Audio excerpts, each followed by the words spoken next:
Welcome back to another technical deep dive here in the debug zone. Today we're tackling a big question and breaking it down with insights from other users. Hopefully this clears up some misconceptions and helps you get the answer you need. So buckle up, stay a little curious, and let's jump right in.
And that's a wrap.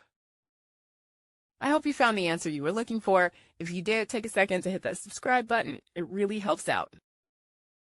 And let me know in the comments which solution worked best for you. See you next time in the debug zone.